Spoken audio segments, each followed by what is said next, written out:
जो लोग पूजा घर में मूर्तियों को रोजाना स्नान कराते हैं वे कान खोल करके सुन लें। श्री शिवाय नमस्तुभ्यम महाराज। आज का यह विषय जितना साधारण दिखाई देता है उतना है नहीं, क्योंकि अक्सर हम भक्ति में कुछ ऐसे कार्य कर बैठते हैं जो हमें पुण्य के स्थान पर अनजाने में दोष की ओर ले जाते हैं।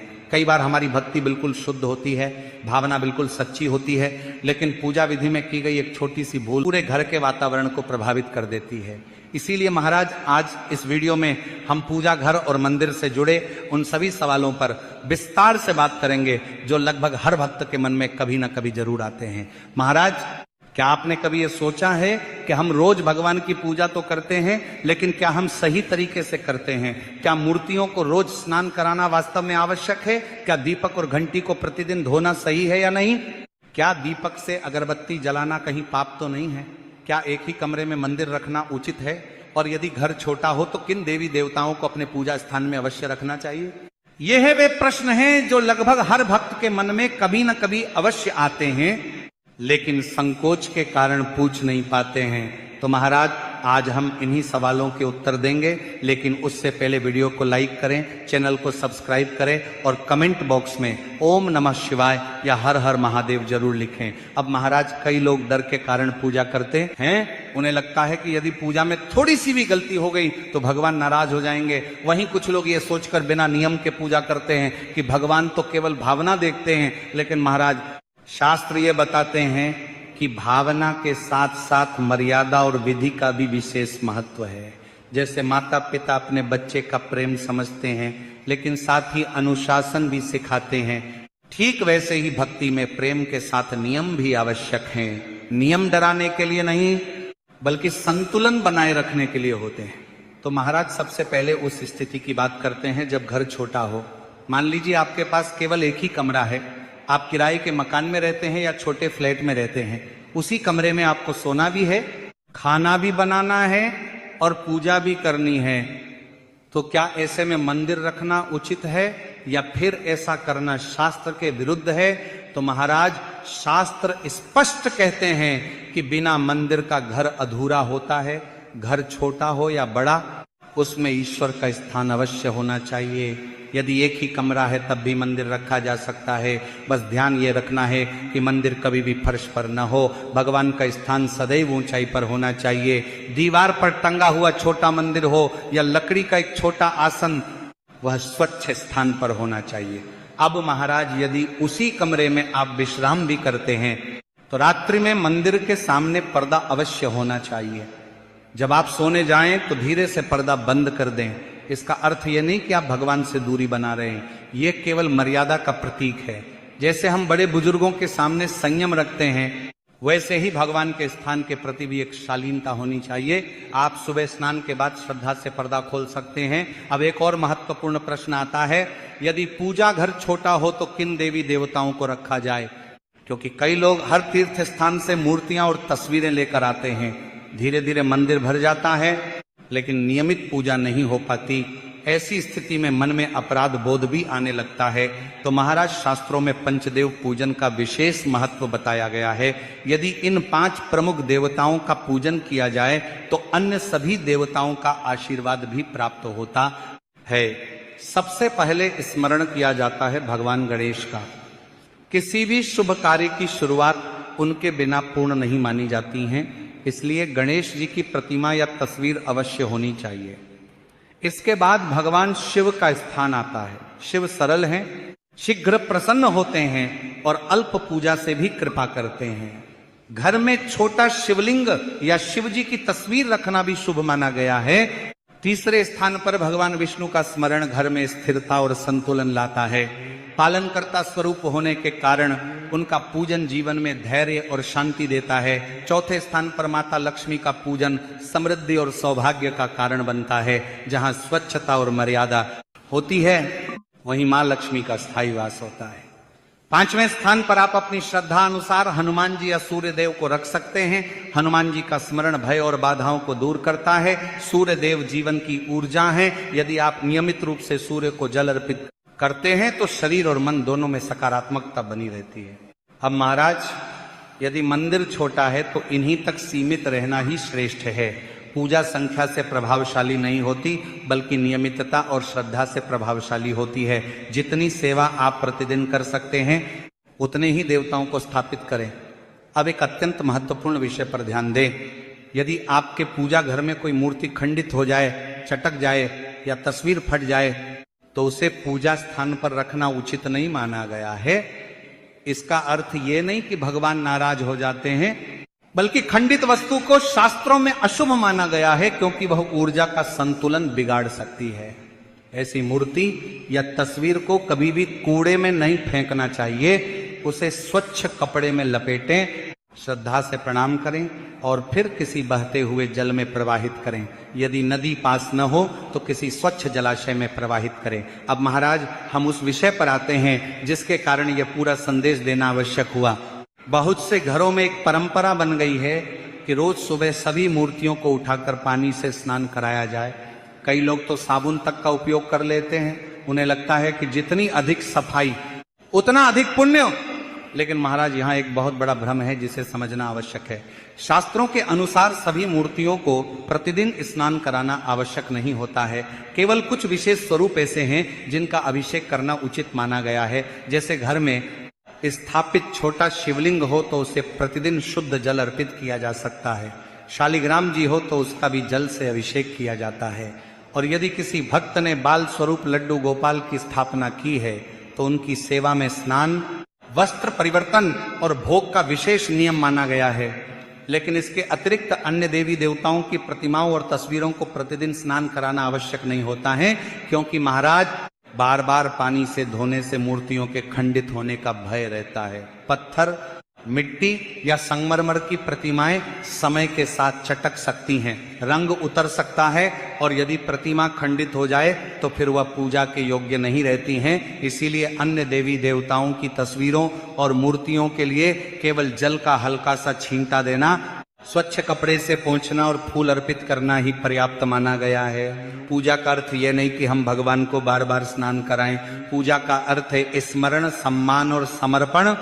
अब महाराज हम शिवलिंग की सेवा को थोड़ा विस्तार से समझ लेते हैं। यदि आपके घर में भी शिवलिंग है तो वह बहुत सौभाग्य की बात है। लेकिन महाराज ध्यान रखें कि घर के लिए शिवलिंग छोटा ही होना चाहिए। अंगूठे से बड़ा शिवलिंग घर में स्थापित करना शास्त्रों में उचित नहीं माना गया है। बड़े शिवलिंग की स्थापना मंदिरों में की जाती है, जहां नियमित विधि से विस्तृत पूजन संभव हो। घर में सरल पूजा ही श्रेष्ठ है। इसी के साथ शिवलिंग पर प्रतिदिन एक लोटा शुद्ध जल अर्पित करना पर्याप्त है। घंटों अभिषेक करना आवश्यक नहीं है। यदि समय हो तो दूध, दही, शहद आदि से विशेष अवसरों पर अभिषेक किया जा सकता है, लेकिन रोजमर्रा में केवल जल भी पर्याप्त है। भोलेनाथ भावना से प्रसन्न होते हैं, दिखावे से नहीं। अब महाराज बात आती है लड्डू गोपाल जी की सेवा की। लड्डू गोपाल बाल स्वरूप हैं, उनकी सेवा बालक की तरह की जाती है। उन्हें प्रतिदिन स्नान कराना, वस्त्र बदलना और भोग लगाना सेवा का अंग है। लेकिन वही भक्त इस सेवा को अपनाए जो इसे नियमित रूप से निभा सके। यदि बीच बीच में सेवा छूट जाए तो भक्ति बोझ बन जाती है। महाराज एक और महत्वपूर्ण नियम यहां समझना आवश्यक है। यदि घर में शिवलिंग और लड्डू गोपाल दोनों स्थापित हों तो उन्हें बिल्कुल पास पास नहीं रखना चाहिए। दोनों की पूजा विधि और ऊर्जा भिन्न मानी गई है। उनके बीच थोड़ी दूरी रखना संतुलन के लिए आवश्यक है। अब महाराज दीपक की ओर आते हैं, क्योंकि दीपक पूजा का केंद्र है। दीपक केवल प्रकाश नहीं देता, वह प्रतीक है ज्ञान और चेतना का। इसलिए दीपक से जुड़ी छोटी छोटी बातों का भी विशेष महत्व है। सुबह की पूजा के समय दीपक को जल से धोना उचित माना गया है। इसका उद्देश्य रात्रि की जड़ता को दूर करना और नए दिन की शुद्धता का स्वागत करना है। सुबह दीपक को धोकर उसमें नई बाती रखें और ताजा तेल या घी डालकर दीपक जलाएं। लेकिन शाम के समय दीपक को जल से धोना उचित नहीं माना गया है। शाम को केवल सुबह की जली हुई बाती निकालकर दीपक को हल्के से साफ करें और उसी में नया दीपक जलाएं। अब महाराज बहुत से लोग ये नहीं जानते कि दीपक से दूसरा दीपक जलाना शास्त्रों में उचित नहीं माना गया है। आप चाहे जितने दीपक जलाएं, प्रत्येक को अलग से जलाने का प्रयास करें। लेकिन यदि माचिस उपलब्ध न हो और आपको अगरबत्ती जलानी हो तो दीपक से अगरबत्ती जलाने में कोई दोष नहीं है, ये स्वीकार्य है। परंतु जलते हुए दीपक को कभी भी फूंक मारकर नहीं बुझाना चाहिए। दीपक को या तो स्वयं शांत होने दें या उचित विधि से बुझाएं। अब महाराज दीपक के प्रकार की भी बात कर लें।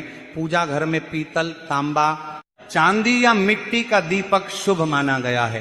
कांच और स्टील के दीपक पूजा के लिए उपयुक्त नहीं माने जाते हैं। पीतल का दीपक विशेष रूप से श्रेष्ठ माना गया है क्योंकि वह ऊर्जा को धारण करता है और शुद्ध करना भी सरल होता है। अब महाराज घंटी की बात करें। घंटी की ध्वनि वातावरण को शुद्ध करती है और मन को एकाग्र करती है, लेकिन घंटी को अत्यधिक जोर से या लंबे समय तक बजाना आवश्यक नहीं है। मधुर और संयमित ध्वनि ही पर्याप्त है। घंटी को रोज पानी से धोना भी आवश्यक नहीं है, समय समय पर स्वच्छ लेना ही पर्याप्त है। अब महाराज हम उस विषय की बात करते हैं जिसे बहुत कम लोग समझते हैं, लेकिन जिसका प्रभाव बहुत गहरा होता है, वह है पूजा घर में जल रखना। शास्त्रों में कहा गया है कि मंदिर कभी खाली नहीं रहना चाहिए, इसलिए पूजा स्थान में प्रतिदिन 1 लोटा शुद्ध जल अवश्य रखना चाहिए। यह केवल एक बर्तन में रखा पानी नहीं होता, यह जीवन का प्रतीक होता है। जल में ऊर्जा को धारण करने की क्षमता होती है। जब वह भगवान के समीप रखा जाता है तो वह वातावरण की सकारात्मकता को अपने भीतर समेट लेता है। सुबह पूजा के समय एक स्वच्छ पात्र में जल भरकर रखें। यदि संभव हो तो उसमें फूल डाल दें और उसे ढक कर रखें। अगले दिन उस जल को किसी पौधे में अर्पित किया जा सकता है, घर के मुख्य द्वार पर छिड़का जा सकता है या श्रद्धा से थोड़ा सा स्वयं ग्रहण भी किया जा सकता है। लेकिन एक बात का विशेष ध्यान रखें, एक बात, उस जल को तुलसी के पौधे में नहीं डालना चाहिए। शास्त्रों में इसे वर्जित बताया गया है। तुलसी जी को अलग से स्वच्छ जल अर्पित किया जाता है। अब महाराज बात करते हैं शंख की। बहुत से घरों में शंख रखा होता है, लेकिन उसकी सेवा का ज्ञान नहीं होता।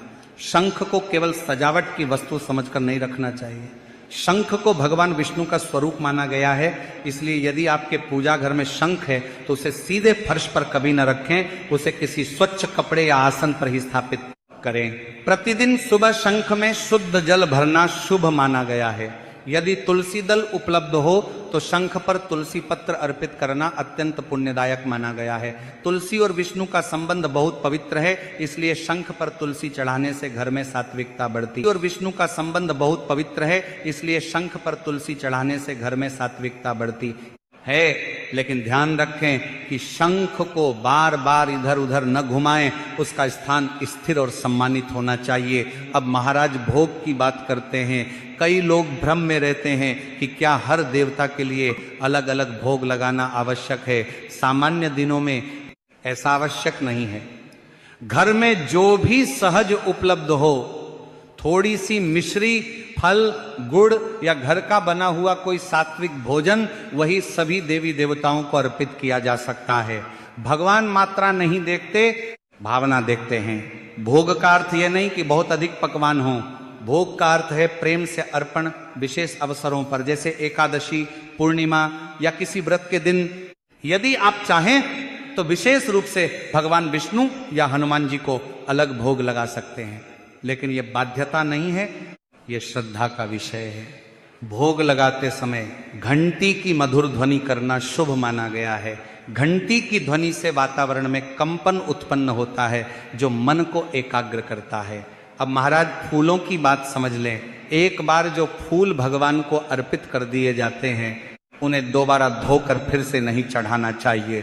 अर्पित फूल पुनः प्रयोग के योग्य नहीं रहते, उन्हें अगले दिन किसी पौधे की जड़ में सम्मान पूर्वक रख देना चाहिए। लेकिन बेलपत्र के विषय में एक विशेष नियम है। यदि बेलपत्र शिव जी को चढ़ाया गया हो और वह पूर्ण रूप से सुरक्षित हो तो उसे धोकर दोबारा अर्पित किया जा सकता है। यह शिव पूजन में मान्य होता है।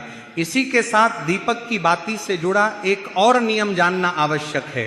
प्रतिदिन पूजा के बाद जो जली हुई बातियां बच जाती हैं, उन्हें इधर उधर नहीं फेंकना चाहिए। उन्हें किसी एक पात्र में एकत्र करते रहें। जब वे अधिक हो जाएं तो एक साथ जला दें। यह सम्मान और शुद्धता दोनों का प्रतीक है। अब महाराज उन लोगों की बात करते हैं जिनके पास समय बहुत कम होता है। आज के समय में जीवन की गति तेज हो गई है। लोग सुबह जल्दी निकलते हैं और शाम को थक कर लौटते हैं। ऐसे में लंबी विधियों में उलझना संभव नहीं होता। लेकिन इसका अर्थ ये नहीं कि पूजा छोड़ दी जाए। पूजा को सरल बनाइए। सुबह उठकर केवल दीपक जलाइए, भगवान को प्रणाम कीजिए और धन्यवाद दीजिए कि एक और दिन मिला। यह भी पूर्ण भक्ति है। यदि समय हो तो आरती कीजिए, यदि समय न हो तो दीपक को 5 या 7 बार भगवान के सामने घुमा दीजिए, यह भी पर्याप्त है। भक्ति को इतना जटिल न बनाए कि वह छूट जाए। सरलता ही स्थिरता लाती है। अब महाराज हम उस विषय पर आते हैं जिस पर अक्सर घरों में धीरे से चर्चा होती है लेकिन खुलकर समझाया नहीं जाता। यह विषय विशेष रूप से माताओं और बहनों से जुड़ा है। मासिक धर्म के समय पूजा के नियम, इस विषय में बहुत भ्रम है, बहुत मतभेद हैं और कई बार अनावश्यक डर भी है। शास्त्रों के अनुसार मासिक धर्म के दिनों में स्त्री को विश्राम देना ही मुख्य उद्देश्य है। यह समय शरीर के लिए संवेदनशील होता है, इसलिए इन दिनों में मंदिर के कार्यों से विराम लेने की परंपरा बनाई गई। इसका अर्थ ये नहीं कि स्त्री अपवित्र है या भगवान उससे दूर हो जाते हैं। भगवान तो सर्वव्यापी हैं, वे भावना देखते हैं, लेकिन परंपरा का उद्देश्य शरीर को विश्राम देना और ऊर्जा का संतुलन बनाए रखना है। यदि घर में कोई अन्य सदस्य पूजा कर सकता है तो इन दिनों में वही पूजा कर ले। यदि ऐसा संभव न हो तो इन दिनों केवल मन से भगवान का नाम जप करना पर्याप्त है। भगवान का स्मरण करने में कोई दोष नहीं है। नाम जप, ध्यान और प्रार्थना मन से की जा सकती है। स्वयं पर मानसिक दबाव न बनाएं। भक्ति में तनाव नहीं होना चाहिए। अब महाराज पूजा के समापन की बात करते हैं। पूजा का अंतिम और महत्वपूर्ण भाग है आरती। आरती केवल एक गीत नहीं है, वह ऊर्जा का परिक्रमा है। जब हम दीपक को भगवान के सामने घुमाते हैं तो हम अपने जीवन के अंधकार को ज्ञान के प्रकाश से दूर करने का संकल्प लेते हैं। यदि समय हो तो पूर्ण आरती अवश्य करें, लेकिन यदि समय कम हो तो दीपक को 5 या 7 बार घुमा देना भी पर्याप्त है। अब महाराज एक बात और समझ लें, पूजा दिखावे के लिए नहीं होती है। कई लोग सोचते हैं कि जितनी अधिक वस्तुएं होंगी, जितनी अधिक विधियां होंगी, पूजा उतनी ही श्रेष्ठ होगी। लेकिन महाराज पूजा की शक्ति उसकी सरलता में छिपी है। यदि पूजा भारी लगने लगे, यदि नियम बोझ लगने लगे तो समझ लीजिए कि कहीं न कहीं संतुलन बिगड़ रहा है। पूजा घर को हमेशा स्वच्छ रखें, वहां अनावश्यक वस्तुएं जमा न होने दें। समय समय पर मंदिर की सफाई करें। दीपक, घंटी, शंख और पात्रों को व्यवस्थित रखें। मंदिर में रखी हर वस्तु सम्मान की पात्र है। वहां बैठते समय मन शांत रखें। क्रोध, विवाद या नकारात्मक बातों को मंदिर के पास न लाएं। तो यदि आपको यह जानकारी उचित लगी हो तो वीडियो को लाइक करें, चैनल को सब्सक्राइब करें और कमेंट में ओम नमः शिवाय या हर हर महादेव जरूर लिखें। धन्यवाद।